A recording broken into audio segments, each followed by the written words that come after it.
Eu agradeço primeiramente a atenção, todos estarem aqui presentes para ouvir um pouquinho do que a gente vai conversar a respeito de gênero. E nessa casa, desde há 2, 3 anos, que esse problema da ideologia de gênero tem sido cada vez mais constante. Não passa, o professor Felipe me disse dias atrás que há mais de uma centena de projetos de lei em que a temática gênero está envolvida. Essa semana ainda, me parece que votarão o PNE, que é o Plano Nacional de Educação, e uma das propostas é que a ideologia de gênero seja um dos fundamentos de toda a atividade educacional no Brasil. Não é somente a atividade educacional pública, o que já seria grave, mas é toda a atividade educacional, confessional ou não. Então, qualquer escola no Brasil precisa se atentar para o PNE. E caso o gênero entre, toda a escola do Brasil precisará necessariamente reproduzir essa ideologia. Mas exatamente o que vem a ser a ideologia de gênero? Tirando um pouco dos truques semânticos e dos enfeites linguísticos que eles tentam nos colocar, nos vender, a ideologia de gênero nada mais é do que um profundo dualismo a respeito da pessoa humana. E esse dualismo, ele se opera quando você separa completamente o seu corpo da sua vontade, do seu aspecto psicológico. Então, para os ideólogos de gênero, uma pessoa ela tem uma autonomia total para renegar a sua biologia. Eu tenho órgãos genitais femininos, mas se eu quiser me considerar um homem, eu preciso abrir mão dessa realidade anatômica e biológica e fazer o que a minha vontade quer. No fundo, essa negação, ela acaba com toda a dignidade da pessoa humana. Porque se eu não sou uma mulher, se eu não sou um homem, eu não sou nada. Eu sou uma pessoa amorfa, um ser amorfo, sem forma alguma. A gente se pergunta, quando para estudar, e quando você se depara, quando você liga os pontos e vê que a ideologia de gênero se fundamenta na negação da realidade humana, você se pergunta e se questiona de onde raios saiu essa ideia.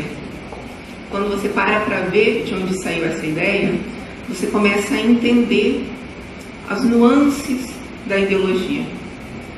Não poderia ser diferente, a ideia de gênero saiu dos conturbados anos 60.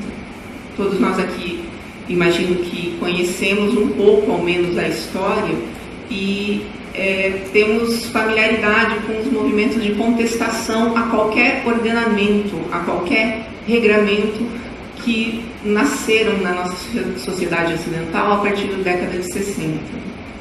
Esse é o caldo filosófico e cultural da ideologia de gênero.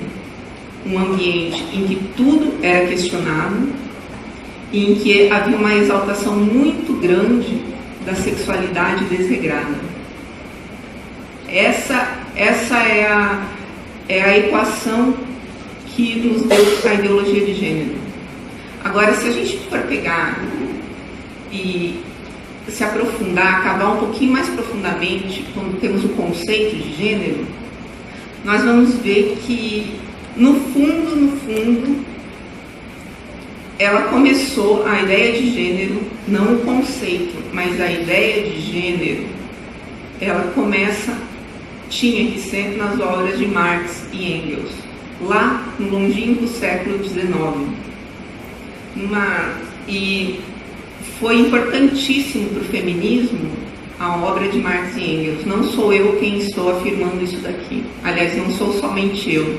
Eu tratei de permear esse trabalho com citações para que as pessoas, por não ter uma familiaridade com os estudos feministas, elas talvez não entendam, ou até de boa fé, questionem a autoridade do que eu vou falar, porque parece não bater, parece não encaixar com tudo que se conhece de feminismo, de luta pelo direito das mulheres, até hoje, né? Até a palestra da doutora Renata, da doutora Isabela e da doutora Vilma.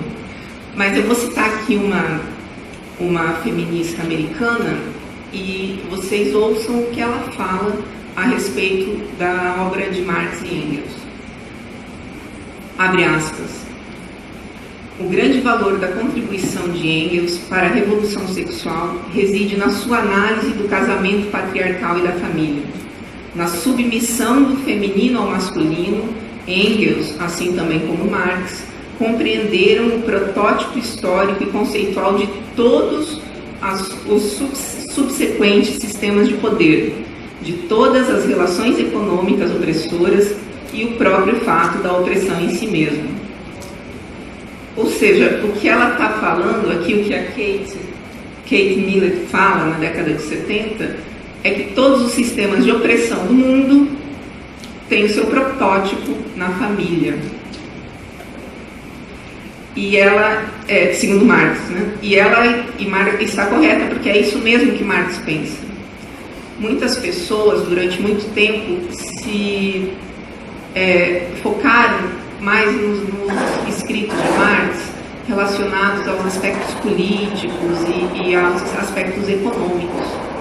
Mas se você for levar um estudo mais a cabo da vida e dos trabalhos de Marx numa ordem cronológica, você vai perceber que no final da vida dele, ele já tinha deixado para lá um pouco essa fixação pelos conceitos como mais-valia, alienação, expropriação, essas ideias que são mais recorrentes na esfera do discurso econômico. A grande preocupação de Marx, perto do leito da sua morte, era com a família.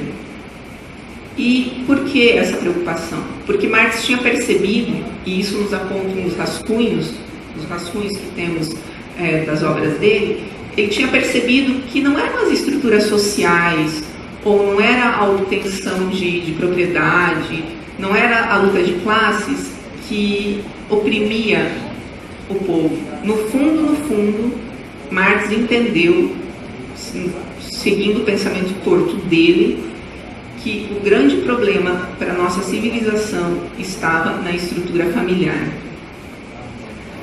Eu vou citar aqui também, porque é difícil falar uma coisa assim, que eu imagino que muitos professores, naquele um semestre que as pessoas têm de sociologia nas faculdades de direito, ou naquele um semestre muito mal dado de filosofia, elas acabam não contemplando essas questões. Mas eu cito aqui um livro que Marx escreveu no finalzinho da vida dele.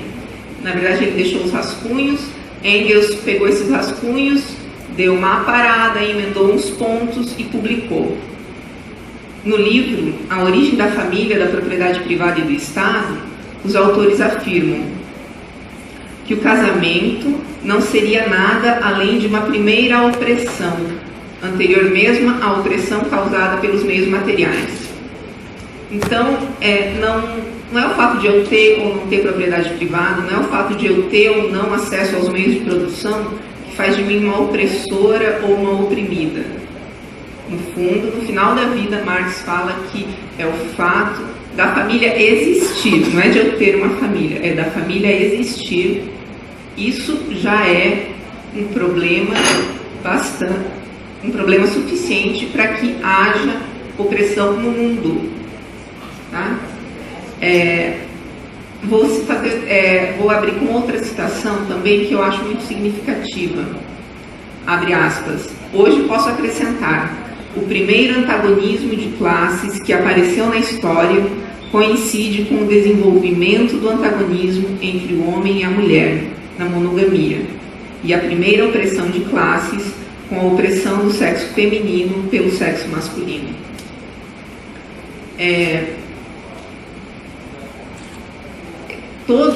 Para Marx, todos os sistemas de opressão, eles têm o seu fundamento, como eu disse, na família. Então, todas aqueles outros esqueminhas, porque a esquerda adora ver o mundo através de esquemas, e esquemas muito simplórios, né?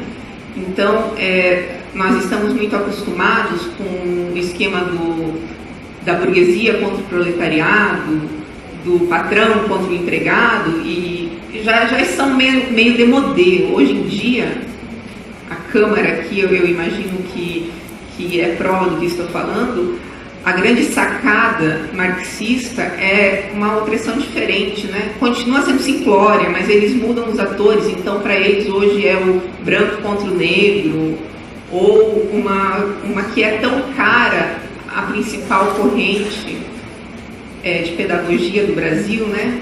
O professor contra o aluno. Tem uma corrente aí pedagógica que fala justamente isso, que o problema da educação se deve a isso, a autoridade que o professor tem. No fundo, para Marx, esses sistemas, esses esquemas de opressão, eles não passam senão de desdobramentos de uma opressão primeira, que é a opressão que existe dentro de um casamento monogâmico do homem contra a mulher. É importante frisar bem isso, porque essa é uma das premissas que vai nortear todo o trabalho da esquerda há pelo menos aí 50 anos. Essa ideia de que é a família e não os modos de produção que oprimem as pessoas entrou no coração das feministas. Ela não teve muita plateia com os socialistas, entre aspas, clássicos, né? Se pensar os leninistas, os maoístas, eles parecem até meio brucutus, perto do refinamento do pensamento que Marx chegou no final da vida. Para eles, a revolução se daria através da classe operária e seria feita no tecido social e econômico.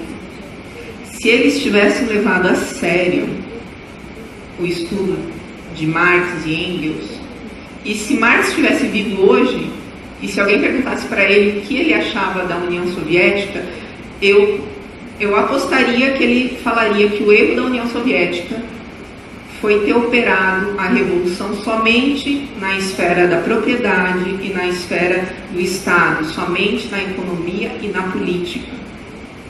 Para Marx, é o que a gente presume, lendo esse livro que eu citei, Das Origens da Família, enquanto não houver uma revolução que acabe com a família, a revolução está em perigo. Então, é uma questão de tempo para que os, entre aspas, ganhos, né, eles sempre chamam de ganhos da revolução, quanto maior a pilha de cadáveres, mais eles saem por aí propagandeando os ganhos da revolução. Os ganhos da revolução, eles estão sempre sob ameaça, enquanto não houver um ataque frontal contra a causa primeira de toda a desigualdade, que para Marx é a família. Eu estou falando tudo isso, mas Marx percebeu esse problema, mas ele não soube como atacá-lo.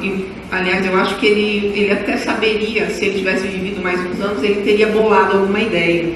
Mas ele morreu, graças a Deus que ele morreu antes disso. Né? Bom, eu prezo pela minha família, né? Minha família antes de tudo. E ele não conseguiu colocar um sistema no papel, uma arma para se voltar contra a família. Ele detectou o problema, mas ele não conseguiu instrumentalizar a ideologia a ponto de atacar esse problema. Esse papel de instrumentalizar os conceitos para poder ter uma arma a atacar a família, ele foi resolvido, gente, só agora, no comecinho da década de 90. Foi uma filósofa americana, proveniente da esquerda americana, que é uma esquerda um pouco diferente da esquerda que a gente conhece tanto na Europa quanto a esquerda no Brasil não tem muita ligação com sindicatos nem nada, é uma esquerda muito mais intelectualizada e ligada à academia e ao marxismo cultural, né? Não é muito ligada ao movimento sindicalista, você não vê grandes greves, mas enfim, foi uma filósofa ligada a esse ambiente, eu não vou me recordar agora, mas se eu não me engano é Berkeley ou é UCLA, eu não me lembro agora qual é o departamento, mas a filósofa que conseguiu construir essa arma, ela é ligada a um desses departamentos na Califórnia, início da revolução Flower Power e de contracultura nos Estados Unidos. Ela preside uma cadeira de retórica nessa universidade, ela não é filósofa, ela não está estudando, ela é de uma cadeira de retórica, eu acho que isso vale a pena ser lembrado, né? Ela é professora de retórica. E essa mulher, a Judith Butler, ela conseguiu burilar um conceito de gênero que serviu muito à ideologia de gênero. Na verdade, foi o que deu início a essa ideologia. E quais são as influências de Butler? Primeiro, ela tem uma influência do neomarxista Althusser, que é um neomarxista da década de 60, 70 e é francês. Ele mira, sobretudo, nas estruturas hegelianas, né? Eu até não conseguiria abordar com mais profundidade, porque eu não li estudos detalhados a respeito disso. Mas serve para a gente perceber que na obra da Butler, ele entra com a estrutura hegeliana. Um outro ponto importante para que ela consiga, entre aspas, parir esse conceito, e eu imagino que isso deva ser o grande xingamento que eu tenha feito agora, porque não deve ter nada pior que uma feminista do que a ideia de parir alguma coisa, né? Então, eu vou repetir, a Butler pariu esse conceito usando a filosofia hegeliana, usando um pouco, uma pitada daquele discurso desconstrucionista de Derrida e Michel Foucault. Imagino que também todo mundo aqui que eventualmente tenha cursado uma faculdade de Direito já teve que engolir um semestre aí de alguém falando de vigiar e punir, uma coisa assim, tudo é poder, que essa filosofia desconstrucionista de Michel Foucault e Derrida, que falam que não existe verdade, não existe o objeto e não existe também a pessoa que está analisando o objeto. Tudo para eles é uma mera questão de linguagem. Parece uma coisa desassociada do que eu estou falando, mas essa falta de apreço pela verdade é um dos componentes que nós sabemos que a ideologia de gênero leva consigo desde o princípio. Primeiro, por conta da sua conceituação, como eu falei, é uma negação da realidade, porque eu quero não ser isso, então eu agora vou tentar submeter a realidade aos meus desejos. E tem também esse componente do ingrediente na formulação do conceito, que Butler vai beber nas águas de Derrida e Foucault para burilar esse conceito. Por último, não. Em terceiro lugar, ela está dando uma resposta a uma questão que eu vou falar um pouquinho mais adiante, que é um desejo do feminismo radical do final da década de 60. Então, esse conceito nasceu de tudo isso, e aí sim, por último, do uso do termo científico, gênero, pela primeira vez. Então, ela pegou esses 4 componentes: estrutura hegeliana, discurso desconstrucionista, uso científico da palavra gênero e, por último, a questão de quase que um pedido das feministas, um senso de urgência das feministas do final da década de 60. Esses são os 4 componentes que, quando cruzados, dão a Judith Butler as ferramentas e as condições para desenhar e para elevar à esfera filosófica esse conceito, essa ideologia de gênero. Só um momentinho. Bom, Eu vou fazer um pequeno à parte agora e falar sobre esse terceiro ponto que eu citei agora atrás, que é a ideia de gênero usada dentro da esfera científica. Quem fez, como fez e onde fez é o que eu vou tentar responder para vocês. Quem fez foi um psiquiatra americano chamado John Money. John Money, desde a década de 50, ele levou a cabo alguns estudos e levantou algumas hipóteses, e entre elas, foi em 54 ou 55, eu não sei, eu não lembro, que ele publicou o primeiro estudo, em que ele falava que existia um gênero deslocado da realidade anatômica da pessoa que trabalhava nas suas preferências sexuais. Ele tentou colocar nesse artigo, ele tentou mostrar que era a cultura e os hábitos aos quais nós estávamos expostos que construíam a nossa identidade sexual. Bom, tudo muito abstrato e desinteressante, até que 10 anos depois de ele formular essa hipótese, ele se depara com uma tragédia. Eu não tenho outro nome para chamar, mas ele se depara com um caso que vai possibilitá-lo colocar em prática essas teorias dele. E que caso foi esse? É o caso da família Reimer. Eu não sei se alguém aqui já ouviu falar. É uma família de canadenses, o pai Ron, a mãe Janet e 2 meninos gêmeos, Brian e Bruce.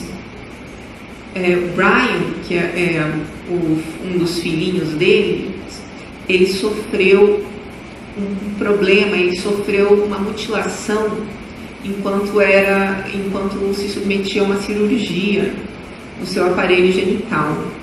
E por conta disso, ele teve perda do aparelho genital. Os pais desesperados, eu não gosto nem de pensar nessa possibilidade, não gosto nem de me colocar no lugar desses pais. Os pais desesperados acabam entrando em contato com o Money, não sei muito bem como que foi ou como deixou de ser, como que aconteceram esses contatos, mas sei que eles se conheceram. E Money, Dr. Money, então, propõe para eles o que seria um estudo empírico da validade ou não da teoria dele. Ele propõe que esses pais criem esse menino que foi mutilado como se ele fosse uma menina. Os pais, no desespero, aceitam e deixam que o menino agora passe a se chamar Brenda. Então, trocaram o nome da criança, reconstruíram o aparelho genital feminino externo nesse garoto, e num determinado período da vida dele, a partir de um determinado período da vida dele, passaram a dar doses regulares de hormônio, de estrógeno, né, a fim de que houvesse crescimento dos seios, a fim de que fatores ligados à adolescência em meninos, né, o crescimento da barba, a alteração da voz, a fim de que essas questões, essas características não se desenvolvessem nesse menino. E, bom, assim foi feito. Fizeram um pacto entre o médico e os pais para, obviamente, não contar para o menino, e passaram a criá-lo como se ele fosse uma menina. Tudo que a ideologia de gênero fala hoje para a gente, que é um papel que constrói a feminilidade, brincar de boneca, usar roupinha cor-de-rosa, brincar com panelinha, né, que nas escolas da Suécia, por exemplo, eles mandam trocar. As meninas não podem ser deixadas soltas brincando, porque elas vão lá perpetuar como eles dizem, perpetuar os preconceitos de gênero, porque ela pega uma boneca ao invés de pegar um martelo e começar a tentar derrubar a casa inteira, como é próprio dos meninos. Então, todas essas pretensas receitinhas de criar mulher, que a ideologia de gênero tenta nos fazer crer que funcionam, elas foram tentadas no Brian, então Bruce, né? Então Brenda. E, bom, assim foi. O Money saiu espalhando diversos estudos a respeito do caso, mostrando o sucesso da experiência que ele tinha desenvolvido. Deu inúmeras entrevistas e chegou até mesmo a prescrever tratamento similar para casos como o de Brian. Então, crianças que tinham sido mutiladas também, ou crianças hermafroditas, se submeteram ao mesmo tratamento que esse menino. Só que de uma hora para outra, os artigos, as entrevistas, o bafafá na mídia, porque todo ideólogo ele gosta muito da mídia, né? Cessou. Tudo isso acabou, ninguém ouviu, ninguém sabe onde está. E um médico psiquiatra também, de uma universidade do Havaí, ele se questionou. Por que parou? Né? Onde está? Horas? Por que de uma hora para outra esse silêncio sepulcral? E esse médico, o Dr. Diamond, ele não só se questionou, como ele tentou ir ver o que tinha acontecido de fato. E conseguiu entrar em contato com a família. Quando ele entrou em contato com a família, ele descobriu duas coisas. Primeiro, que a situação não era nem parecida com o que tinha sido relatado pelo médico, pelo Dr. Money. Esse menino, o Brian, desde os 2 anos, ele rasgava as roupas que colocavam nele, ele rasgava as saias, rasgava as roupinhas com cores de menina, ele se recusava a brincar com bonecas, ele disputava os brinquedos, entre aspas, de menino que o irmão dele, Bruce, tinha. Ele foi muito perseguido na escola, porque ele tinha comportamentos lá que não condiziam com o que as pessoas imaginavam que ele fosse. Por exemplo, ele urinava em pé. Ele não brincava as brincadeiras próprias de menino. Então ele foi muito hostilizado nesse período ainda, né, nessa primeira infância. E, bom, quando ele percebeu tudo o que tinha acontecido, né? Quando o Dr. Diamond percebeu tudo isso que tinha acontecido, ele tentou alertar o Brenda, para que falasse a verdade, porque a experiência da verdade tinha sido muito transformadora para ele. Os pais dele foram com a mentira a respeito da sua sexualidade até os 14 anos de idade. Aos 14 anos de idade, e esse menino já estava muito conturbado, com muitos problemas psicológicos, eles resolveram trocar de psiquiatra e pedir uma segunda opinião. E esse segundo psiquiatra que falou com a família aconselhou que se contasse a verdade. E assim que ele soube da verdade, ele fala na biografia dele que aquilo foi de um grande alívio, porque ele viu que, a despeito de tudo que tinha acontecido, ele viu que ele não era louco e ele conseguiu entender ao menos o que ele estava sentindo. A partir desse momento em que ele descobriu a verdade, ele, por óbvio, rejeitou completamente esse experimento macabro que fizeram com ele e foi atrás de reconstruir, através de processos cirúrgicos, a sua genitália masculina. Parou de tomar os hormônios, por óbvio, o estrógeno, que cria seios, e começou a tomar hormônios masculinos para que a sua voz voltasse, para que a sua musculatura adquirisse uma aparência de musculatura, uma aparência e uma composição, né? Porque a diferença na água, vocês me corrijam, a água, a gordura, tudo isso é diferente quando você tem um corpo feminino e um corpo masculino. Então ele criou esse processo de reconquistar o sexo dele. Ele chegou a trocar de nome, só que ele não quis voltar a se chamar Brian, então ele se chamou de Davi.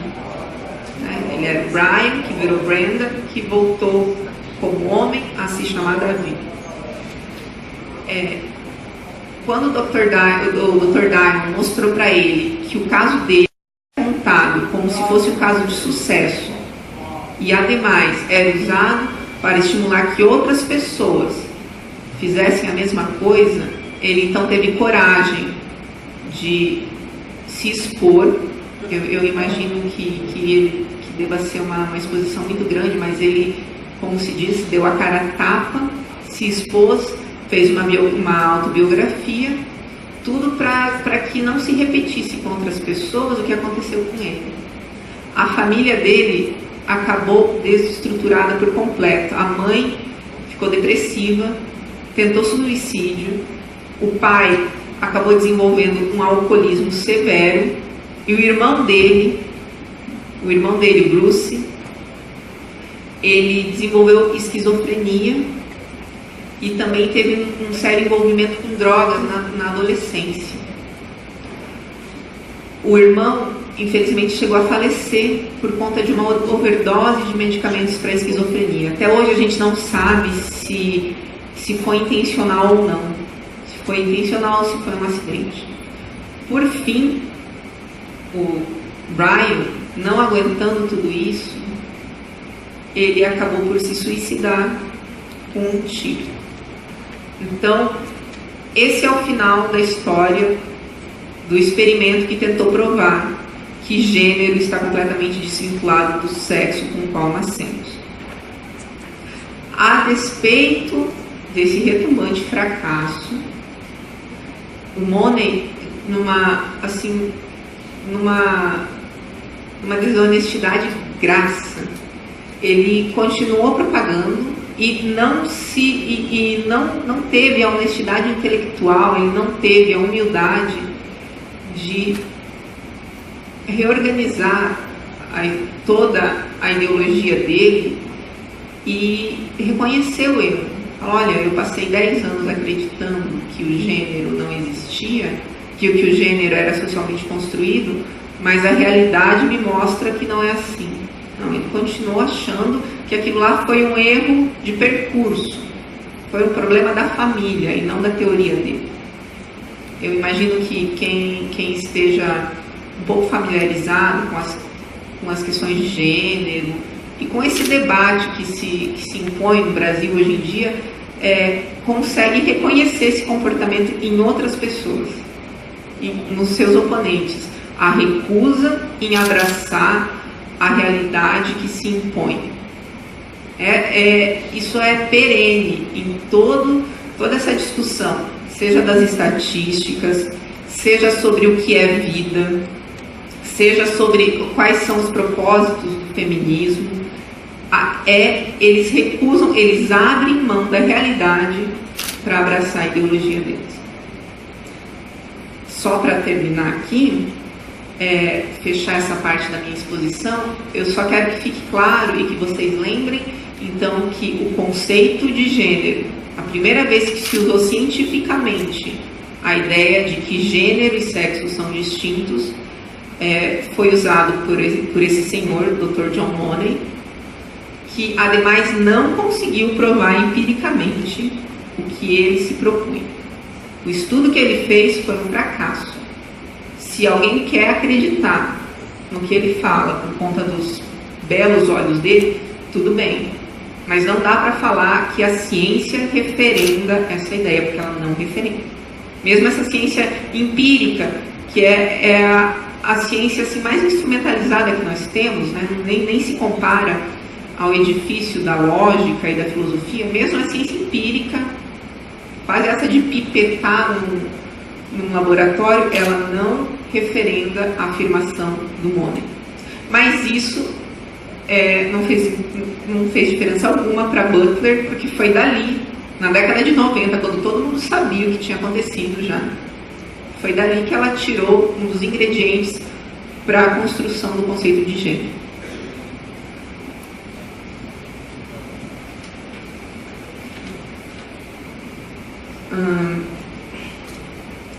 Eu vou voltar aqui ao último ponto que eu citei como um ingrediente para o conceito de gênero, para a construção do conceito de gênero, que foi o papel que as feministas do final da década de 60 desempenharam nessa questão.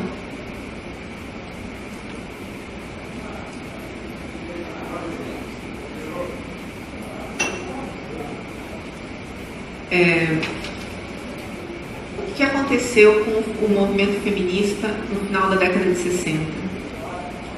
Ele entrou em contato, ele mais ou menos nasceu junto a esses grupos que eram estreitamente ligados à academia americana, como eu já falei no começo. Foi através dessa esquerda cultural, né, sobretudo aí dos filhos da escola de Frankfurt, que tiveram um grande trabalho, desempenharam um grande trabalho nas faculdades americanas, na academia americana. Foi através desses contatos que as feministas da década de 60 conheceram as opções marxistas, conheceram o marxismo. Porque o marxismo embebia, sobretudo esse marxismo cultural, embebia todo aquele ambiente. E quando elas quiseram entrar para a luta, para a revolução, para a tentativa de mudar as estruturas, a despeito de acharem que elas estavam entre pessoas iluminadas e que entendiam a situação e tudo mais, as feministas ficaram muito desapontadas com os seus, entre aspas, companheiros, né? Eu não gosto muito de usar essa palavra porque ela foi sequestrada por um grupo, mas elas ficaram muito, muito bravas com o que elas viram com seus companheiros. E o que elas viram com os companheiros de luta delas? Bom, basicamente, lá estavam as feministas querendo opinar sobre os rumos da revolução, sobre qual era a melhor estratégia a ser seguida. E os companheiros as mandavam lavar a louça, fazer a comida, limpar a casa. Usavam dessas feministas como escravas sexuais. Imagine a frustração dessa feminista e imagine também como é música para os ouvidos delas descobrirem os escritos tardios de Marx. Porque lá ele afirma, como eu disse antes, que todas as opressões no mundo começam, na verdade, pela opressão do homem contra a mulher. E elas olhando para o companheiro de luta delas, que achavam que elas deviam ficar na cozinha, que elas deviam cuidar, sei lá, da compra de supermercado, elas abraçaram aquela ideia sorrindo, porque elas olharam e falaram, sim, é isso mesmo.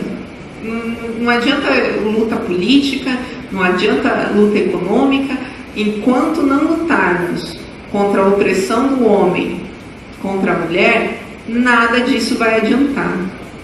Sem a superação desse problema, todas as lutas são estéreis. A partir daí, e isso não vai dar tempo de falar agora, mas eu gostaria de deixar como sugestão, caso vocês tenham interesse, estudem o caso do socialismo e da ideologia de gênero na Suécia, porque por caminhos diferentes os suecos chegam à mesma conclusão que essas feministas do final da década de 60, tá? Que o caminho é a destruição da família. Não cabe aqui nessa apresentação hoje, mas eles, por caminhos diferentes, por experiências diferentes, chegam ao mesmo resultado. Eu vou citar uma feminista dessas radicais aí, do final da década de 60. Eu acho até uma bobeira da minha parte falar feminista radical, porque todas elas são radicais. Mas vocês sabem que a esquerda sempre briga entre si, né? A esquerda sempre... ninguém matou mais comunista do que os próprios comunistas. Então, a radicalidade nunca é suficiente para eles. E isso aconteceu também dentro do movimento feminista. Essas feministas da segunda onda, como comumente conhecemos, elas começaram a perceber que aquele feminismo que lutava pelo fim dos privilégios, lá era bobeira. aquilo lá não adiantava. Aquilo lá era colocar um band-aid em cima de uma fratura exposta. Então elas começaram a advogar, na verdade, pelo fim, pela supressão da diferença entre homem e mulher. Eu não consigo pensar em negação da realidade maior do que essa. O fim da diferença entre homem e mulher. Foi isso que as feministas, no final da década de 60, começo da década de 70, pediram. E foi isso que a Butler, a filósofa lá de 1990, entregou para elas.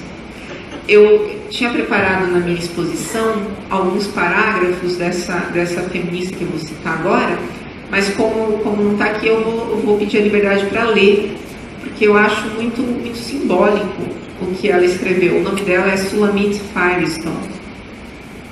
Dialética do Sexo é o nome do livro dela, que foi publicado em 72. Abro aspas. E como o objetivo final da Revolução Socialista não era a eliminação do privilégio da classe econômica, mas da distinção da classe em si, do mesmo modo, o objetivo final da Revolução Feminista deve ser, ao contrário do primeiro movimento feminista, não só a remoção do privilégio masculino, mas da própria distinção de sexo. A distinção de sexos entre os seres humanos já não deve importar culturalmente. Esse livro, por um amor à verdade, devia estar nas prateleiras de ficção. Porque não existe possibilidade alguma de você acabar com as diferenças entre homem e mulher. Isso é impossível. Mas desde quando o impossível barra a ideia de um utópico, né? Ela continua de uma maneira ainda mais deslocada. Vou continuar citando a Firestone, abre aspas. Diferenças reprodutivas naturais entre os sexos levaram diretamente para a primeira divisão do trabalho, em função de sexo, o que está na origem de todas as outras divisões nas classes econômicas e culturais. Para ela, ora, qual é a divisão reprodutiva natural? É o fato de que uma mulher fica grávida e um homem não. É contra isso que a ideologia de gênero se coloca. É contra a realidade de que uma mulher pode engravidar e que um homem não pode engravidar.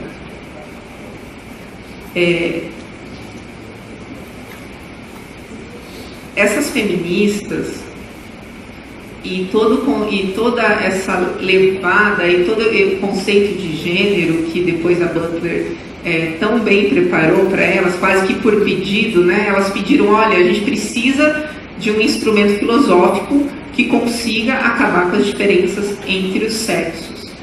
Aí a Butler, 20 anos depois desse pedido, foi lá e está aqui a ideologia de gênero, né? Essas pessoas pensam que a verdadeira revolução marxista só ocorrerá quando as diferenças naturais entre homens e mulheres forem suprimidas e desconsideradas por completo. Olha a gravidade da coisa. Eu não estou falando que a revolução só vai acontecer quando a pessoa que tem 5 carros perdeu os 5 carros, ou a que tem uma casa na praia não tiver mais uma casa na praia. Não, enquanto não se suprimir a diferença entre homem e mulher, a revolução não está segura. No fundo é isso que eles pensam. Eu vou desviar um pouquinho do caminho que eu fiz, porque eu acho que vale a pena, a despeito de eu não me estender muito sobre isso hoje, mas vale a pena citar a título de conhecimento para vocês, um outro trecho do livro da Firestone que eu acho um dos mais escandalosos. Vou citar e vocês me digam depois se não é. Abre aspas. Devemos incluir a opressão das crianças em qualquer programa feminista revolucionário. Nossa etapa final deve ser a eliminação das próprias condições da feminilidade e da infância. O tabu do incesto hoje é necessário somente para preservar a família. Então, se nós nos desfizermos da família, iremos de fato desfazer-nos das repressões que moldam a sexualidade em formas específicas. Para Firestone, deve ser uma injustiça também que um homem não possa deitar com a sua filha, ou que uma mãe não possa ir para a cama com o seu filho. E, inclusive, isso que ela considera uma opressão, ela está aqui prometendo que vai acabar. Se o gênero for aceito, mais cedo ou mais tarde, esse tabu, eles chamam de tabu do incesto, esse tabu do incesto vai terminar. Eu vou terminar essa fase da minha exposição e vou recapitular de uma maneira assim, bem didática, professora que sou, né? Vou recapitular bem rapidamente o percurso que a gente fez até agora.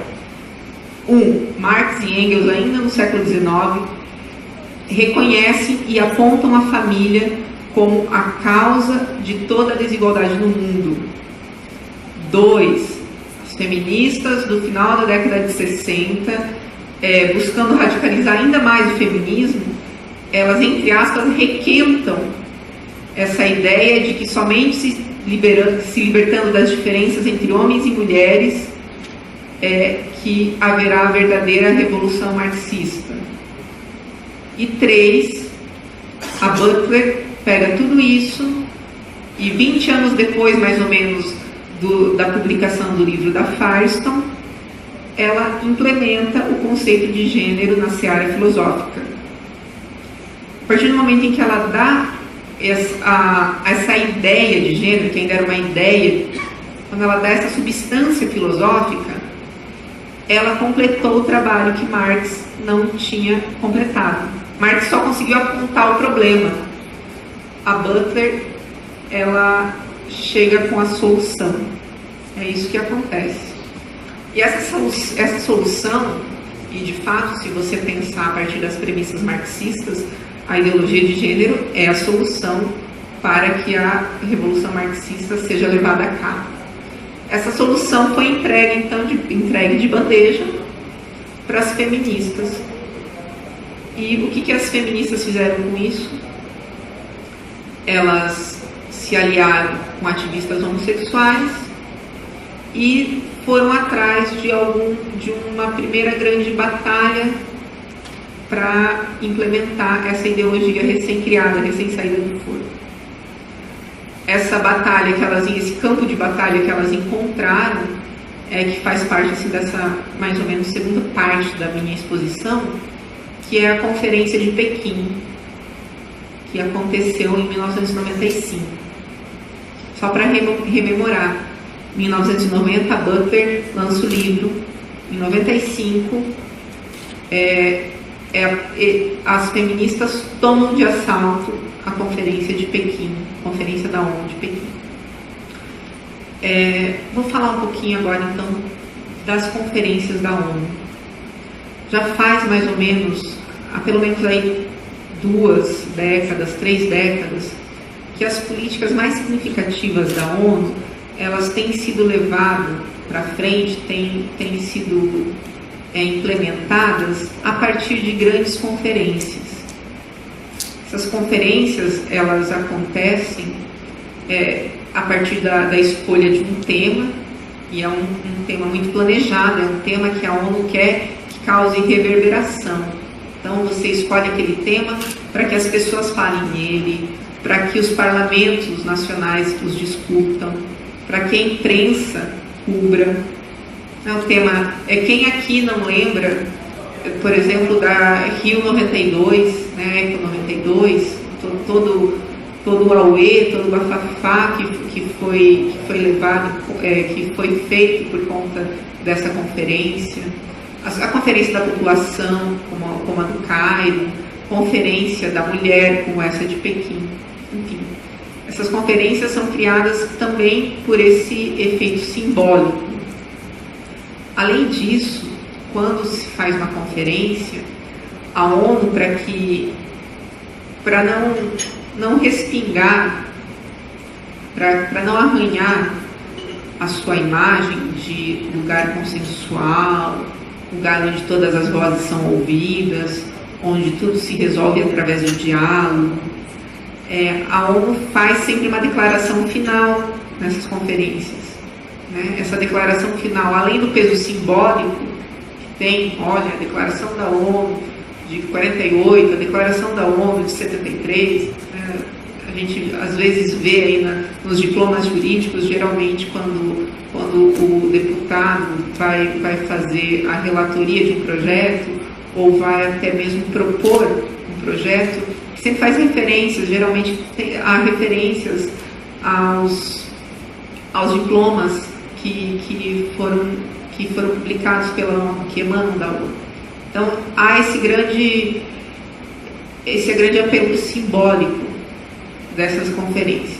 Além disso, no plano prático, o documento final que sai de uma conferência, ele vai nortear as políticas da ONU para aquela determinada questão.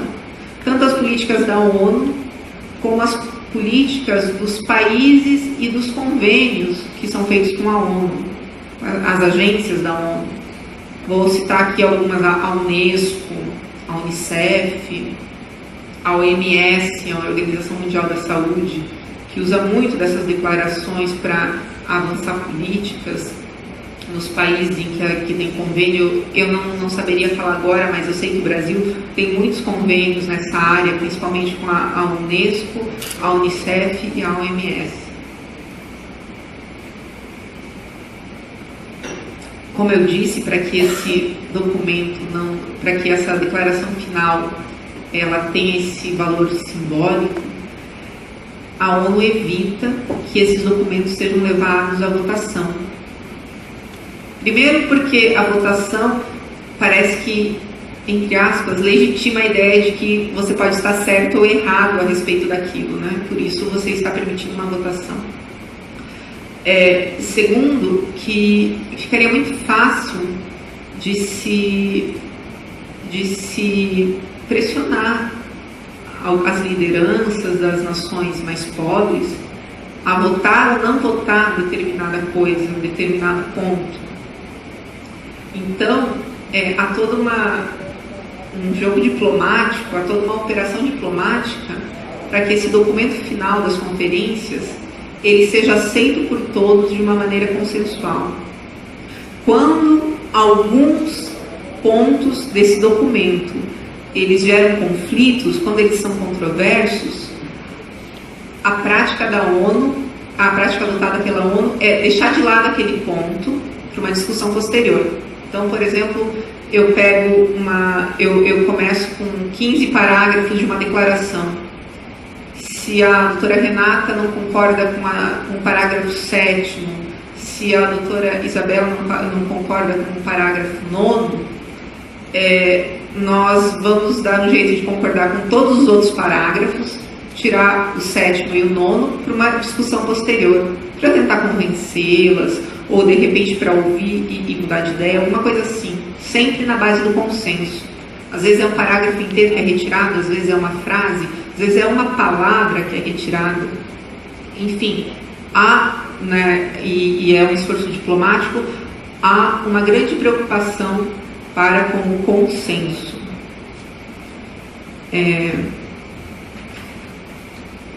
Essa declaração, vocês imaginem isso, a conferência de Pequim, ela durou aí, não deu 15 dias.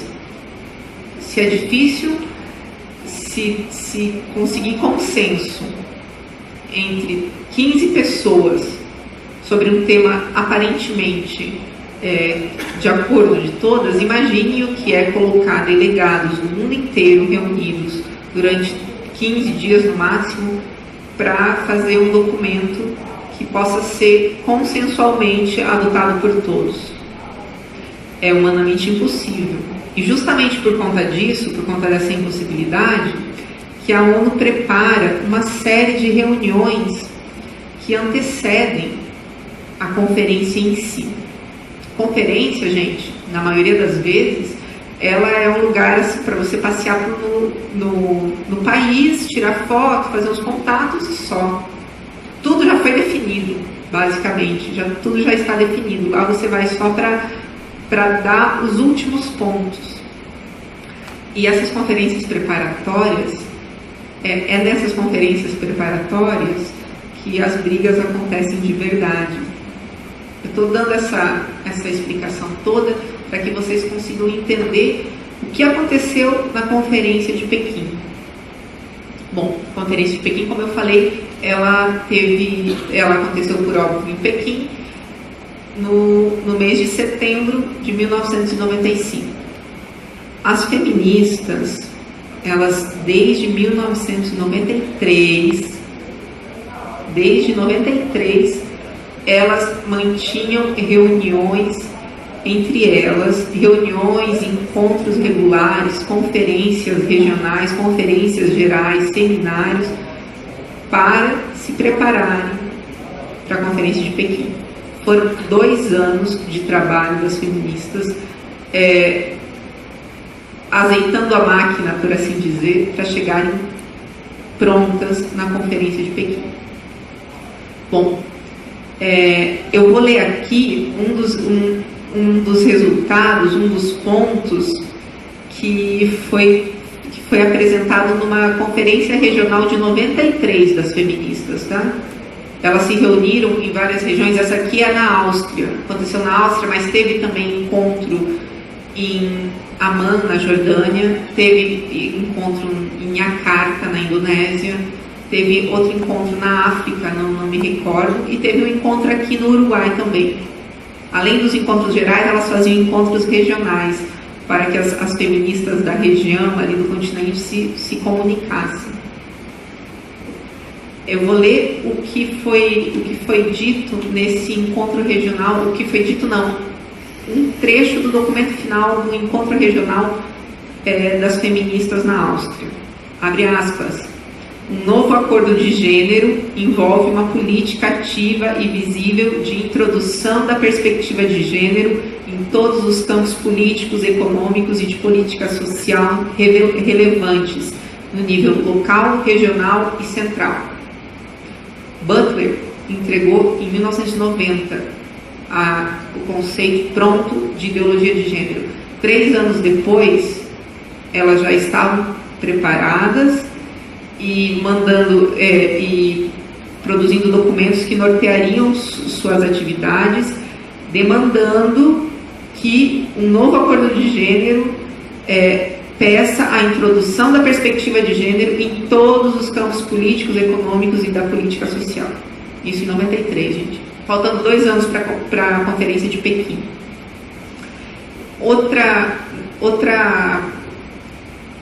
Outro uso que as feministas fizeram dessas conferências preparatórias delas, não é uma conferência da ONU, essas preparatórias são só delas, são assim reuniões de aquecimento delas para Pequim. Foi um documento porque elas pensam em tudo, elas pensam em como abordar a mídia, em como abordar os políticos, em como tratar os adversários. Tudo é pensado e, sobretudo, se é discutido nessas reuniões. Elas formularam um documento chamado Contra-ataque, : As mulheres enfrentam o fundamentalismo.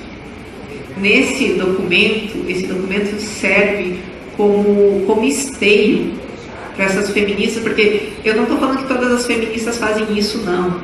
Essas são as cabeças. Tem feminista que só sabe chegar aqui e gritar slogan feito. Eu não estou me referindo às que vêm aqui gritar slogan feito, slogan fabricado.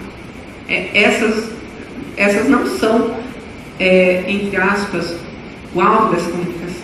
Mas elas servem aos propósitos, porque, olha, é batata, viu? Elas lançam um documento, de uma hora para outra, aquele, entre aspas, xingamento é uniformizado. E de uma hora para outra, a feminista da Argentina, a feminista do Brasil, a feminista da França, a feminista da Mongólia está usando o mesmo xingamento contra os cristãos.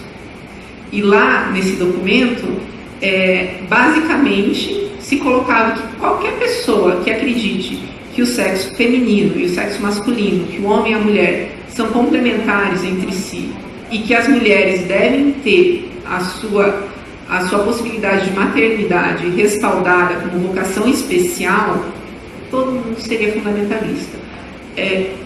Uma pergunta retórica, mas vocês meditem depois quando chegarem em casa.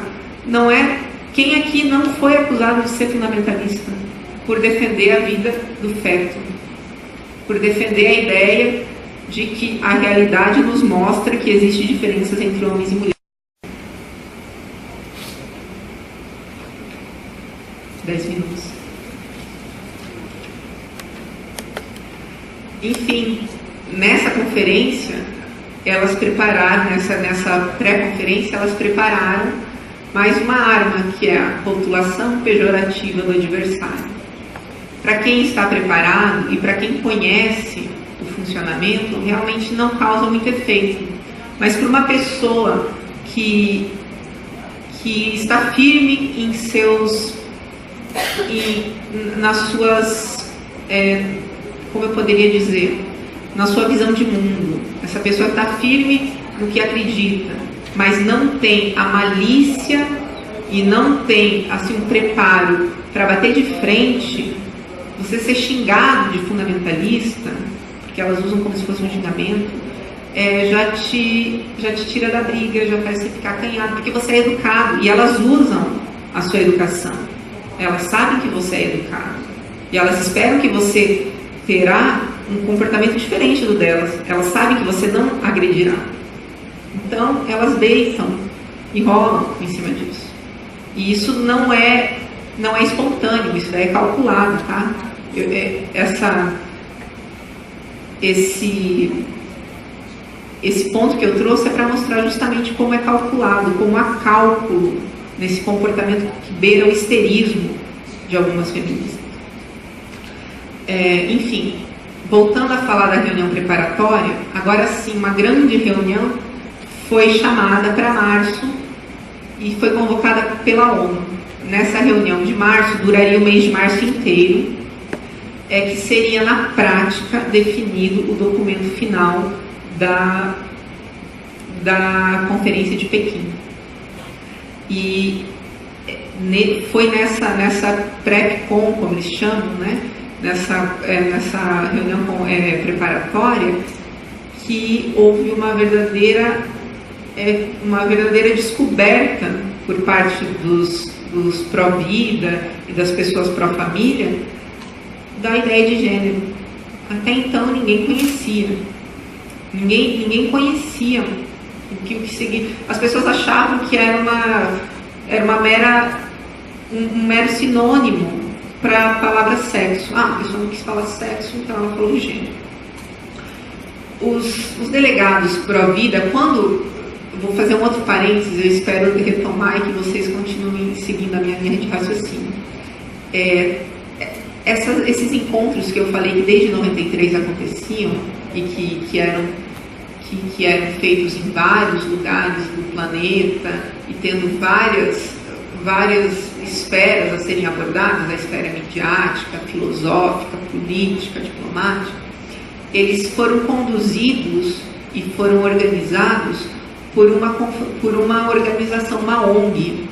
A ONG que se chama WIDO. Alguém já ouviu falar dessa ONG?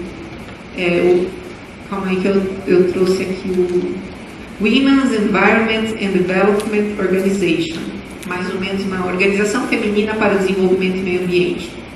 Essa organização ela era presidida pela ex-congressista democrata dos Estados Unidos, Bella Abzug, que é uma feminista ferrenha.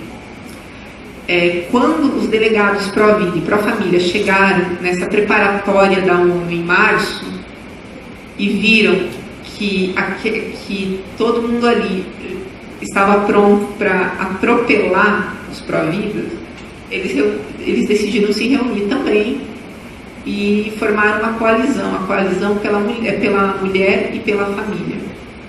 O problema da coalizão é que, entre outros problemas, são problemas bem práticos. Por exemplo, a coalizão não tinha dinheiro.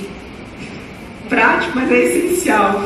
Sem dinheiro você não consegue fazer muita coisa. Então, às vezes os delegados que foram enviados os delegados para a família, eles poderiam ficar 1 semana, 2 semanas e tinham de voltar para a sua terra natal. Não se tinha condições de enviar uma pessoa faltar um mês do seu trabalho, para ficar as 4 semanas da preparatória lá em Nova York, não tinha condições.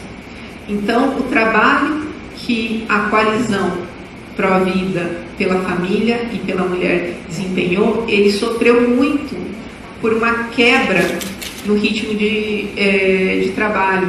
Eu chegava hoje, precisava me ambientar com o que estava acontecendo, conhecer as pessoas, aí 1 semana depois eu precisava ir embora, a pessoa que chegava também era uma novata, né?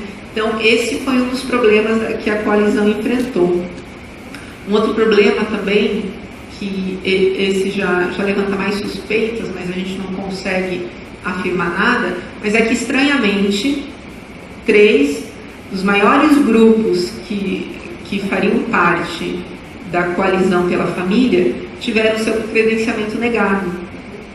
O Concerned Women for America, o Eagle Forum e o Catholic Campaign. Esses três institutos, eles não foram credenciados pela ONU, então eles não puderam fazer parte, não puderam ajudar a coalizão. Para vocês terem uma noção do clima que reinou nessa preparatória, teve um parágrafo de uma declaração do rascunho da declaração, um parágrafo. Ele rendeu um texto de emenda de 32 páginas. Vocês têm noção a declaração, quando chega prontinha para eles, ela tem 296 parágrafos, gente. Um parágrafo rendeu 32 páginas. Imagine o que é 32 páginas, quebrando a cabeça para tentar entender e tentar uma linguagem diplomática e de defesa, né? Porque você tenta fechar todos os flancos, olha, talvez ataquem daqui, então precisamos falar que é desde a concepção, como o Dr. Paulo Fernando acabou de mencionar. Esse foi o clima que reinou durante a preparatória de março. E a coalizão pró-família, por e lembre-se, enquanto isso, a coalizão lá, sem gente que pudesse ficar as 4 semanas.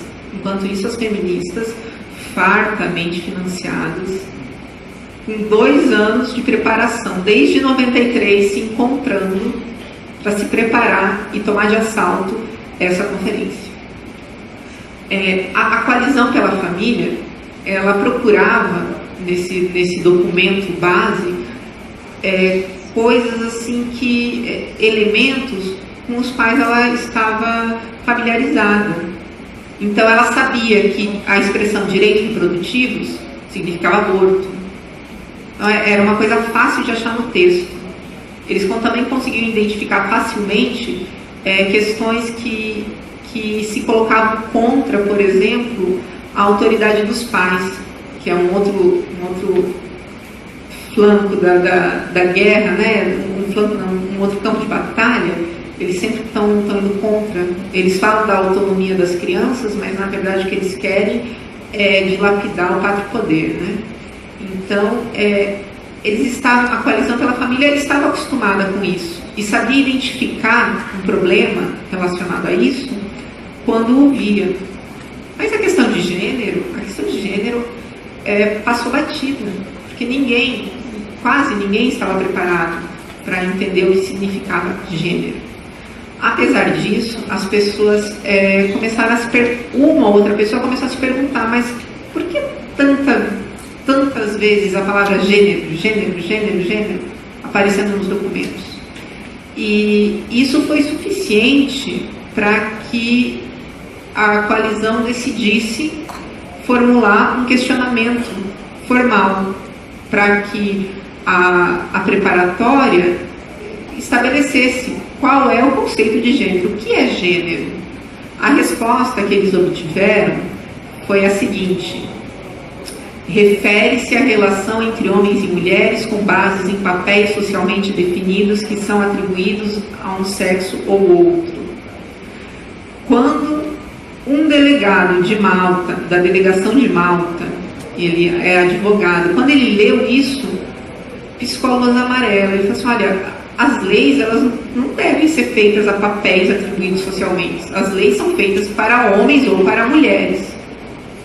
E nas conversas em que a colisão teve, vários delegados, sentindo que alguma coisa não estava certa com essa palavra, começaram a chavear a palavra gênero. Chavear é colocar entre parênteses, ou seja, falar, olha, isso aqui não.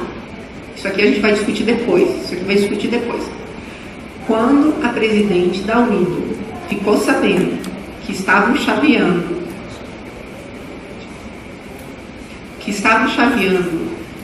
a palavra gênero, ela ficou louca. E ela soltou uma declaração. Assim, ficou louca sou eu presumindo, mas eu vou ler a declaração e vocês me digam se não parece que ela estava muito brava com a situação.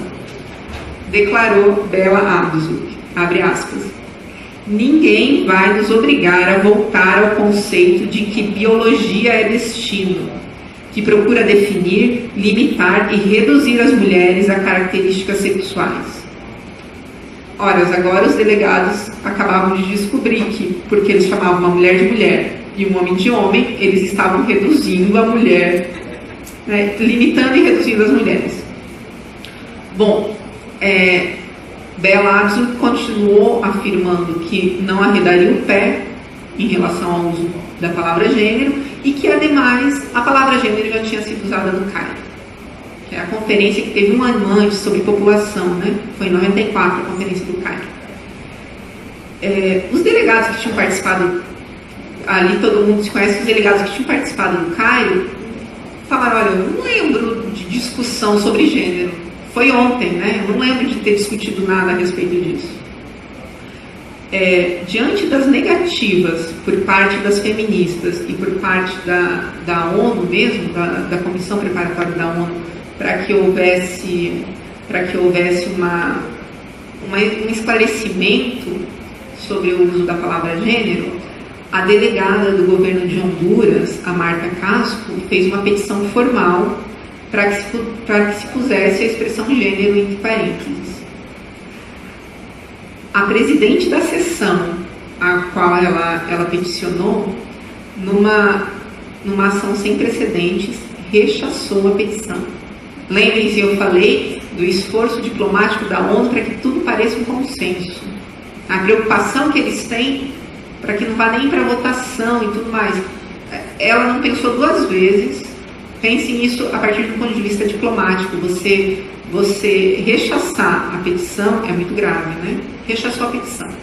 Ora, a Marta, então, peticionou outra vez e falou, olha, eu tenho o direito de colocar esse termo entre parênteses. Sim, tenho direito e vou fazer. Quando essa presidente da sessão percebeu que as coisas sairiam do controle e que essa controvérsia ia gerar uma situação escandalosa até para a ONU, eles prometeram então um grupo de estudos para tratar só da questão de gênero. Um grupo entre 15 de maio e 15 de junho. Essa reunião era em março, então olha, daqui 2 meses a gente senta para falar sobre gênero.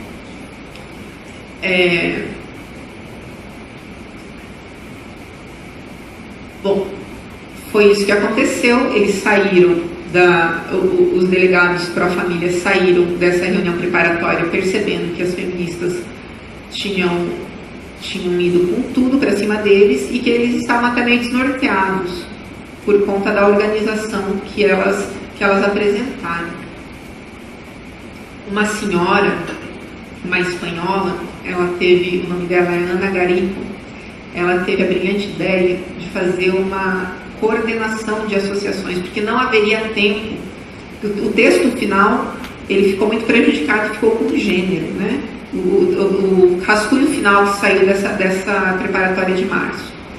Então, o que restava para o grupo pró-família fazer? não dava para fazer uma petição a tempo, né? Os tempos aí da 95, primórdios da internet.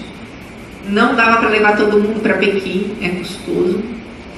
Essa mulher, essa espanhola, teve a ideia de fazer uma associação de associações, uma coordenação de associações, através das quais o presidente da Associação X declararia o apoio da associação à plataforma Pró-Vida e Pró-Família. Esse intento, esse ato fez com que mais ou menos 50 milhões de mulheres fossem representadas por essa coordenação de associação. E essa coordenação apresentou um documento alternativo, lançou uma plataforma alternativa ao documento que tinha sido posturado pelas feministas durante as preparatórias de março. Eu vou ler um trechinho do documento para vocês tomarem conhecimento, porque ninguém fica sabendo dessas coisas, né?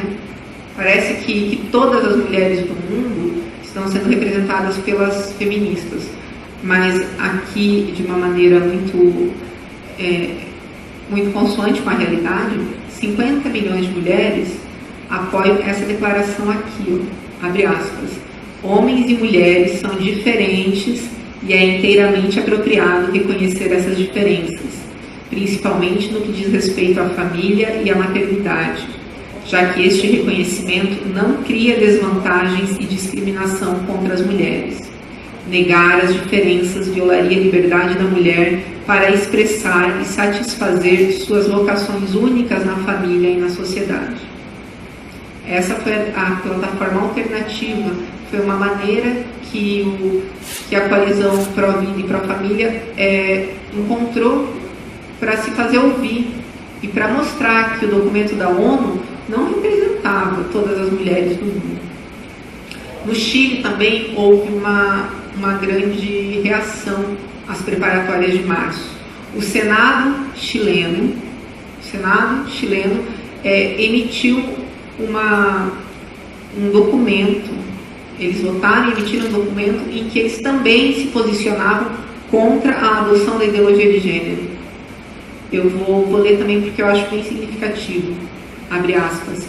Porque muitos dos defensores do uso da palavra gênero, sem grande especificidade, sustentam que homem e mulher se referem apenas às condições social e cultural e não a condições biológicas que definem a formação do caráter da mulher e do homem, e que, segundo esta concepção, as diferenças entre os sexos não têm origem natural, considerando as consequências que isto desencadeia para todas as pessoas, para a família e para a sociedade, repelimos os circunlóquios pretensiosos e problemáticos, por crermos que é um uso de termos ambíguos e conceitos legais que emanam deles. Eles mataram a jogada, eles entenderam justamente o que estava acontecendo e por que a ideologia de gênero tinha sido colocada em voga. Bom, vou resumir aqui. A 4ª Conferência de Pequim teve início. Nos primeiros dias já a delegação da Coalizão pela Mulher percebeu que gênero era uma batalha perdida, porque toda aquela tradição diplomática de apreço pelo consenso tinha ido embora. As feministas, unidas com as delegadas dos países de primeiro mundo, empurraram a agenda de gênero goela abaixo e todo mundo teve que aceitar, e ponto final. Vários grupos que foram feitos para discutir o que estava chaveado, para vocês terem uma noção, eram marcados ali no calor do momento. Era uma reunião na sala 18 do 3º andar. Lá chegavam as delegadas Pró-Família para saber que a reunião tinha sido mudada para a sala 12 do 9º andar e que as coisas tinham se resolvido sem a presença delas. Outro ponto importante, a coalizão Pró-Família e Pró-Vida, ela é uma coalizão formada predominantemente por países de terceiro mundo, por países africanos, muçulmanos, a África francófona, países muçulmanos e da América Latina. O fato de não haver, por exemplo, um tradutor desses grupos que iam discutir o que estava sendo colocado entre parênteses, prejudicava demais o trabalho. Ora, como eu vou falar de algo que está me atacando através do uso da linguagem, se eu não tenho domínio, se eu não tenho alguém que traduza adequadamente e com acurácia o que está sendo discutido nesse grupo. Esses aspectos práticos, assim, ninguém lembra de falar, né? É só uma notinha no Jornal Nacional de 30 segundos de que a declaração final de Pequim falou sobre a perspectiva de gênero. Outro problema também que teve é que esses delegados de nações pobres, eles viam a ideologia, nem todos entenderam muito bem o que era ideologia de gênero, e eles viam a ideologia de gênero como uma grande bobeira, sabe? Isso daí é um disparate, isso daí é uma perda de tempo que os europeus e os americanos podem se dar ao luxo, e nós não temos nada a ver com isso. Mas também não vamos comprar briga, porque talvez daqui dessa conferência, no documento final, sei lá, vai que a gente encaixa alguma coisa para conseguir uma verba, para conseguir uma ajuda às nossas mulheres, mais do que legítimo que essas nações pobres, que os diplomatas dessas nações pobres peçam e se comportem de maneira a otimizar ao máximo as chances de ganhar alguma coisa, de levar ajuda para o seu povo. Só que o clima ficou muito pesado, porque lá pelo meio da conferência as pessoas perceberam que não haveria ajuda nenhuma. Até um delegado africano chegou a falar isso daqui: se não há dinheiro, por que estamos aqui? E a Coalizão pela Família pegou o gancho dessa frase, desse questionamento, e lançou um documento que foi entregue a vários delegados da conferência. Ele fala, eu tinha colocado também no PowerPoint, mas eu vou ler para vocês porque é muito significativo. Se não há dinheiro, por que estamos aqui? As nações em desenvolvimento haviam sido levadas a acreditar que se elas suportassem todos os disparates procedentes da União Europeia, teriam dinheiro para o desenvolvimento. Agora, eles dizem que não há dinheiro.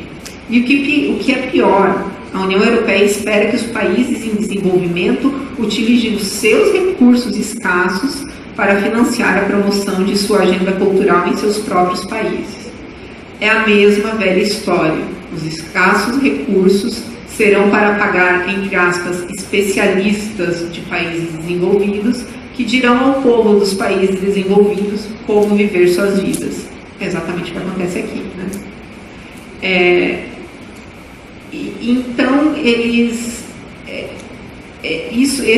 esse trecho serve para mostrar qual era o clima que estava lá nos bastidores da conferência. Ao menos uma boa notícia a Coalizão pela Família teve. No ano de 94, as duas casas do parlamento americano, elas viraram conservadoras, porque o Partido Republicano ganhou nas duas casas, a presidência passou para o Partido Republicano. Tendo essas casas, eles conseguiram aprovar um documento que proibia os delegados americanos de se colocarem contra a família. Então, a agenda de gênero, que até então tinha sido levada a cabo pelos delegados do governo americano, imagine Bill Clinton e Hillary Clinton na presidência, a Hillary é uma feminista conhecida, né? Eles tiveram que atar suas mãos, porque eles não poderiam mais fazer. Quem fez? A União Europeia. Quando os Estados Unidos não puderam mais, a União Europeia tomou a frente na defesa da ideologia de gênero na Conferência de Pequim. Ao fim da conferência, sabendo que não conseguiriam tirar o gênero, e sabendo também que nenhum delegado, nenhum diplomata ousaria votar contra aquela declaração, o máximo que a Coalizão pela Família pediu é que fossem feitas reservas. Já que você vai aceitar, se faça reservas. Se fazer reserva é falar assim, olha, nós aceitamos essa decisão, mas em pontos X, Y e Z, ela fere a nossa soberania e ela fere os nossos diplomas jurídicos. E foi o que foi feito. Nenhum documento da ONU, das conferências, teve tanta reserva quanto a declaração final dessa conferência de Pequim. Bom, em resumo, era o que eu queria passar para vocês. Eu queria que vocês percebessem que a ideologia de gênero ela é um mero instrumento para um anseio que é dos marxistas ainda do século XIX, que Judith Butler conseguiu embrulhar tudo muito bem, entregar essa ideologia na década de 90. As feministas fizeram uso dela em termos políticos já na conferência de 95. E gostaria que ficasse claro também que quem usou de pressão, quem usou de poder econômico e poder político para avançar a sua agenda foram as feministas, mancomunadas com os países de primeiro mundo. Quem defendeu a família, porque falam tanto da opressão do patriarcado, a opressão contra a mulher, quem oprimiu mulheres que não tinham condições, mulheres que muitas vezes deixaram suas casas, deixaram seus maridos, seus filhos, seus trabalhos, para dar o melhor de si, uma semana, 2 semanas, contando dinheiro de passagem, contando dinheiro de hospedagem, quem oprimiu as mulheres foram as feministas, porque elas tratoraram a coalizão pela família. Elas tratoraram, estas são muito bem financiadas e não hesitaram em passar por cima da ideia de família só porque elas creem, só porque elas não se conformam com a realidade de que existe diferença entre um homem e uma mulher. Por fim, eu queria lembrar que um Estado que faz uma pessoa negar a diferença anatômica entre um homem e uma mulher, um Estado que ataca a família no seu fundamento, que é a mesma união de um homem e uma mulher, caríssimos, não tenham dúvidas, esse é um Estado que pretende pairar soberano sobre uma horda, não é sobre cidadãos, sobre uma horda de pessoas atomizadas, desvinculadas e oprimidas pela presença estatal. A organização familiar, ela precede o Estado. São as famílias que, vivendo em harmonia na sociedade, que primeiramente formam uma nação. O Estado é produto da sociedade e não o contrário. Dá poder para que o Estado modifique radicalmente a célula base da sociedade é acenar perigosamente para o totalitarismo. Um Estado que tem o poder para mudar a estrutura da família é um Estado que tem poder, teoricamente, para tudo. Acabar com a família não vai trazer libertação para as mulheres e para ninguém. Muito pelo contrário, uma sociedade em que a família está enfraquecida implorará de joelhos pela intervenção estatal. A intervenção estatal cuidará dos nossos filhos, dos doentes, dos idosos, das atividades culturais, não é isso? Hoje as pessoas acham que precisam do governo até para isso. Tudo isso será feito de bom grado por esse Estado e cheio de segundas intenções. Esse Estado cada vez mais poderoso e cada vez mais totalitário. Eu peço nessa casa, um parlamento que é o parlamento brasileiro, um poder constituído pela sociedade de brasileiros livres, peço para que defenda e fortaleça as famílias, porque defender e fortalecer as nossas famílias é defender a sociedade e é defender o Estado democrático de direito. Era isso que eu tinha para expor para hoje.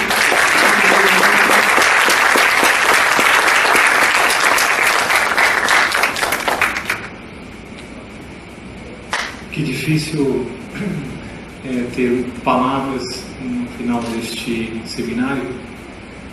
Primeiro, por tudo que ouvimos aqui, do domínio e da apresentação de todos os dados aqui oferecidos por cada uma das palestrantes. Dificilmente seria, não sei os senhores, mas penso eu, possível, ao ouvir toda essa explanação, e negar a realidade, né? Tanto quanto nós ouvimos em tantos canais, né, que compram certas ideias. Eu realmente assim me sinto extasiado, né? Conheço cada uma das que estão aqui presentes e ficaria por muitas horas ouvindo, né? Permito a todas uma deferência à própria professora Fernanda, que tratou de um tema diferente das demais, né? E interessantemente conta uma história de uma forma tão precisa e que te prende, e você entra nessa história para poder entender os fatores, né, as raízes, o que estão movendo. Então vejam que como necessitamos estudar e conhecer, né, toda essa engrenagem. Eu me recordo uma experiência pessoal que eu não fui educado para as artes, e numa viagem ao exterior fui num museu porque queria ir a esse museu e ouvi falar muito dele, e um senhor de idade, de bastante idade, se ofereceu guia, em que haviam outros guias do museu por um valor muito inferior, né? Ele cobrava 45 euros, que no museu os guias ali oficiais cobravam 5 euros. Mas eu não sei o que havia nele, que eu falei na hora, vale a pena. E ele me conduziu. E pela primeira vez ao ver os quadros, eu não vi muitos quadros, ele foi seguindo uma linha. E foi me explicando quem foi Velázquez, qual era a técnica por trás, para quem dirigia aquele quadro. E ele, ao conversar apenas comigo, porque estávamos eu e ele, ao final eu falei, puxa vida, mas que coisa você poder olhar e admirar de fato aquilo que ali estava expresso. Senão eu passaria e via aqui um quadro bonito, né? Nossa, olha esse aqui bonitinho e tal. Eu iria ver assim, né? Mas com todo aquele conhecimento que ele me deu, eu pude me maravilhar, né? Então, o que eu quero dizer com isso, me lembrei dessa experiência, que de fato, ao ouvir tudo que aqui foi exposto, ficamos perplexos com tanta maquinaria, tanta coisa contra a família, né? Por um lado. Por outro lado, que capacidade e que desafio gostaria de fazer as feministas, né? Seriam incapazes, qualquer uma, né, de, num debate, superar qualquer uma das palestrantes, né? Porque de verdade elas contam com a mentira, né? Então a mentira é complexa, né? E o fato que a verdade, a simplicidade da própria verdade, a exposição, ela te abre os olhos para muitas coisas. Então, eu pelo menos me sinto agradecido por estar aqui presente, rodeado por pessoas brilhantes, essas senhoras amigas, né, mães de família, né, esposas, mulheres, um seminário dedicado à mulher brasileira, né. O material aqui, né, ou seja, o vídeo aqui, pretendemos subir ainda hoje para o YouTube. Muitas pessoas, os senhores me viram mexendo aqui ao celular, com muitas pessoas no Facebook e Twitter, queremos ver, e por problemas técnicos não conseguimos ao longo do seminário, mas serão espalhados. Também convido que os senhores façam o mesmo, para que o bem que receberam também possa chegar a tantas pessoas, né, que não estiveram aqui por N motivos, mas que, com certeza, se estivessem aqui, estariam tão maravilhados quanto eu estou, e acredito que as próprias palestrantes, uma para com as outras, também estejam. Então, eu agradeço a presença de todos aqui. Uma parte do grupo que aqui esteve também foi num seminário, que, para nossa surpresa, né, enquanto nós estávamos aqui, no Salão Nobre da Câmara, favorecido pela essa casa, né, ocorreu um seminário. E nesse seminário favorável à diversidade e ao gênero, tratado pela professora Fernanda, uma cartilha foi produzida, foi produzida e as pessoas puderam aqui receber esse material, né?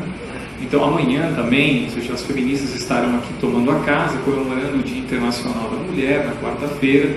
Então vejam como este assunto é um assunto completamente atual. E precisamos atuar, não esperem que somente as palestrantes que saiam de suas casas, né, das suas famílias, dos seus filhos, para poder estar aqui e contribuir. Então, de fato, eu, antes de finalizar, eu acredito que tenhamos ficado aqui um tempo, mas eu acho que merece. Foram duas perguntas muito importantes e interessantes que passaram a professora Fernanda, para que ela possa fazer, e encerramos. E da minha parte eu agradeço muitíssimo, também quero agradecer ao partido do PSC, né, aos próprios deputados, funcionários, que nos auxiliaram com cedendo inclusive o próprio espaço desse auditório, né, e também com a presença deles ao longo de todo o evento aqui também. Então agradeço muitíssimo ao partido, ao líder, né, ao senhor Hamilton, que ao longo da preparação também nos auxiliou para a execução desse seminário. Agradeço a todos que operaram de algum modo para o evento, os jovens aqui presentes, das diversas entidades e as outras que nos apoiaram também pela internet. Então, muito obrigado, mas antes de encerrar, eu gostaria que a professora Fernanda pudesse responder. Aguarde um pouquinho, porque ela tem, como puderam perceber, tem muito a falar, cada uma delas. Mas desse tema gênero, me é muito assim, querido, não o tema gênero, mas porque sou professor também, né? Então isso aqui é muito importante. Então eu vou citar as duas, porque ela já pôde ler, as duas questões. Qual a relação entre os investimentos das grandes fundações e o marxismo cultural de Gramsci e os teóricos da Escola de Frankfurt? Essa é a primeira pergunta. É uma hora, viu, gente? Se prepare para mais uma hora. Bom, vai ter que ser objetiva, porque temos pouco tempo. Então, se você diga essa, depois eu passo a outra. Olha, objetiva quanto? Em poucas palavras. Ela teria muitíssimo. Qual é a relação entre os investimentos das grandes fundações e o marxismo cultural de Gramsci e os teóricos da Escola de Frankfurt? Bom, as grandes fundações, elas utilizam o marxismo cultural como um instrumento, né? Poderia ser, eu acho que qualquer outra filosofia com F minúsculo, desde que servisse aos seus interesses. Fato é que os interesses das grandes fundações se casam com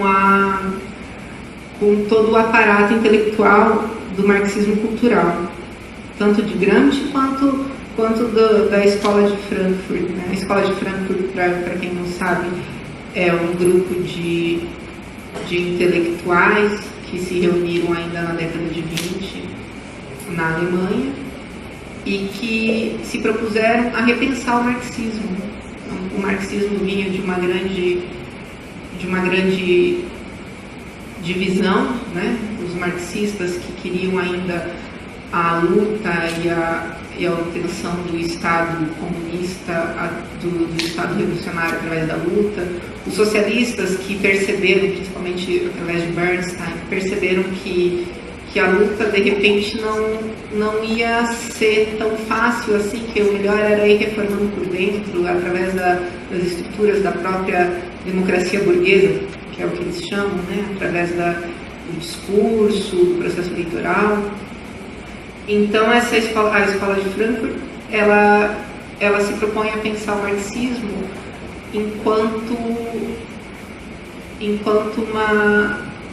uma nova chave de leitura da própria cultura. Então, eles veem a cultura acima do sindicalismo, ou de grupos armados, ou qualquer coisa do gênero, como a verdadeira ferramenta para a obtenção do poder.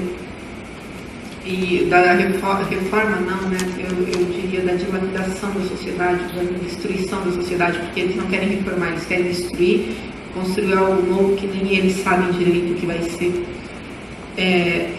Eu vejo a Escola de Frankfurt e o marxismo cultural então se ligam por conta disso, porque seus objetivos são todos eles miram no campo cultural, ao invés dessa coisa mais rasteira de violência ou mesmo de processos puramente políticos. E por que o investimento das grandes fundações? Bom, porque esse marxismo cultural, ele, por enquanto, ele é um bom instrumento para essas fundações. Por exemplo, os estudos feministas, há departamentos praticamente em todas as academias, as universidades americanas, há um departamento sobre estudos femininos. E esse departamento viraram, na verdade, mero reprodutores de filosofia marxista para feminista. Então, como eu poderia dizer, nesses ambientes, tudo o que é degenerado é exaltado. Esse é um dos pontos do marxismo cultural. Não a revolução através do trabalhador ordeiro ou, sei lá, do camponês, não, através daqueles que são considerados os degenerados pela sociedade. Então, é através das prostitutas, dos ladrões, né? Boa parte do direito alternativo que a gente tem hoje aqui, ele não é claro, mas ele bebe nessas fontes para falar que o ladrão, na verdade, faz o que faz porque a sociedade é culpada, etc. Então, me parece que o marxismo cultural recebe dinheiro hoje. Não existe o marxismo cultural, né? Mas as pessoas que pensam dentro de uma estrutura gramsciana, ou Adorno, Benjamin, Horkheimer, essas pessoas recebem dinheiro porque o fruto da implementação do seu pensamento interessa às fundações, que é a destruição da sociedade, da civilização, né? Muito mais que a sociedade. E parece que tem funcionado, infelizmente. A segunda pergunta é: os que militam contra a ideologia de gênero são mal interpretados. Como explicar que a luta contra a discriminação para com os homossexuais é diferente da luta contra a ideologia de gênero? Pois muitas pessoas não sabem o que está por trás da palavra gênero. Primeiro esclarecendo as que não sabem, né? Que seria ótimo. A verdade, ela sempre é um raio de luz numa sala mofada, então ela sempre faz bem. Esclarecer. E segundo, não aceitar o sistema, o aparato proposto na discussão pelos que te acusam, né? Você não pode chegar... É como você tentar discutir com uma feminista e ela te acusar de ser contra a liberdade das mulheres. Assim, não, eu prezo muito a liberdade das mulheres, eu prezo muito a vida das mulheres, inclusive a vida das mulheres que ainda estão no ventre de suas mães. Porque são mulheres que são abortadas. Ora, se 50%, mais ou menos 50% da população é mulher e mais ou menos 50% dos nascimentos é de mulher, 52%, 53%, alguma coisa assim, me parece óbvio que 52% dos abortos também são cometidos contra mulheres. Então, não aceitar esses truquezinhos que são próprios de quem não tem apreço pela democracia. Se você tem apreço pela democracia, você tenta falar o mais claro possível, você tenta fazer com que a pessoa entenda na íntegra os conceitos pelos quais você está se colocando de pé, os conceitos que você defende. Agora, a ideologia de gênero, o feminismo, o aborto, eles não fazem isso. O aborto, né, os que defendem o aborto, eles não fazem isso. Eles se escondem através da ressignificação de conceitos, eles se escondem através de palavras. Dê uma olhada no que aconteceu em Portugal. Aqui no Brasil ainda não pegou, mas em Portugal, os defensores do aborto, nesse referendo que teve e que acabou, infelizmente, aprovando o aborto em Portugal, eles estavam tratando de IVG, era assim que eles chamavam, de aborto. Eles passaram para interrupção voluntária da gravidez. E aí, essa interrupção voluntária da gravidez passa a ser uma sigla, IVG. Ah, você é contra o IVG? IVG, você está falando do assassinato de seres humanos no ventre da mãe? Sim, eu sou contra. Eles tentam blindar a linguagem, eles tentam anestesiar. Então, eu acho que a primeira guerra, a primeira batalha deve ser tratada no campo da linguagem. Não abrir mão de uma linguagem clara. Quem tem medo de linguagem clara não deve estar aqui no parlamento. Não deve fazer parte, inclusive, das discussões democráticas, porque essa pessoa não tem amor pela verdade. A democracia pressupõe que eu esteja falando a verdade e que eu procure a verdade. Entrar no jogo democrático para tentar enganar é de uma má fé incrível, e as pessoas que fazem isso não devem ser respeitadas enquanto interlocutores. Como pessoas, é óbvio, devem ser respeitadas, mas não devem ser reconhecidas como interlocutores por nós. É assim que eu lido com a questão. Eu não sei se alguém gostaria de contar alguma coisa. Só também frisando que os homossexuais também estão sendo massa de manobra para a promoção da ideologia de gênero. Quer dizer, para a promoção, de fato, no final, da destruição do conceito de família. Só que a gente vê que a coisa é paulatina. Se você, para acabar com a família, você diz que tudo é família. Então, homem com homem, mulher com mulher, daqui a pouco homem com criança, daqui a pouco homem com bicho, né? Já existe, inclusive, nos Estados Unidos, um movimento de zoófilos e também de pedófilos. Inclusive, está para ser retirado, já foi retirado da lista de desordens psiquiátricas a pedofilia. Do CID-10 já foi... Não se aceita mais é o mesmo caminho que o homossexualismo percorreu, a pedofilia está percorrendo. Então daqui a 20 dias, daqui a 20 anos, ou 20 dias, porque o processo pode ser mais rápido, inclusive eles já aprenderam como funciona. Se você se colocar contra um homem, se deitar com uma menina, criança, você é o fundamentalista. Não duvidemos. O inferno não é o limite, ou é o limite. E então, assim, inclusive os homossexuais, ao tudo ser chamado de família, é apenas um passo intermediário para que depois que tudo for família, e de fato o conceito de família ter sido diluído, destruído, revirado, você finalmente diga, bom, na verdade não existe família. E os homossexuais apenas serviram como um trampolim, do mesmo jeito que eles são importantes agora, e são financiados, e são custeados, e são promovidos, e são sacralizados e colocados acima dos cidadãos comuns. Quando fizerem o trabalho, vão ser cuspidos para o lado. E não vai ter mais defesa nem de família homossexual. Então, eu até chamaria a atenção dos homossexuais que acordassem para essa realidade, deixassem de ser degrau para a destruição da família. Me lembro aqui muito bem do Clodovil, que foi chamado a defender a questão do casamento gay. Ele falou, não defendo coisa nenhuma. Ele era homossexual. Não defendo coisa nenhuma. Eu sou o que sou graças ao meu pai e minha mãe. Eu achei aquilo muito emblemático. Então agora passo para o Felipe encerrar.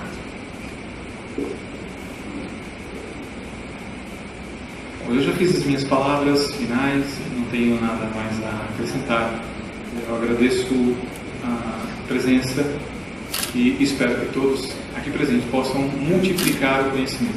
Então eu desejo, encerramos os trabalhos, encerramos o seminário, mas todos aqui presentes, nós trabalhamos muitíssimo nessa área, então teremos muitos outros eventos que ocorrem nos demais estados, nos estados de onde também vem, São Paulo, Mato Grosso, Rio de Janeiro e tantos outros. Então que nós vamos mandar para os e-mails, a maior parte das pessoas colocaram seus e-mails aqui, enviaremos, porque sistematicamente temos materiais pela internet, documentos do que aqui é citado, né, e a própria exposição delas farão parte elas vão fazer várias entrevistas ao longo dessa própria semana, e eu pretendo mandar por e-mail para que possam acompanhar. Então agradeço, muito obrigado e encerrado o seminário do dia de hoje. Até mais.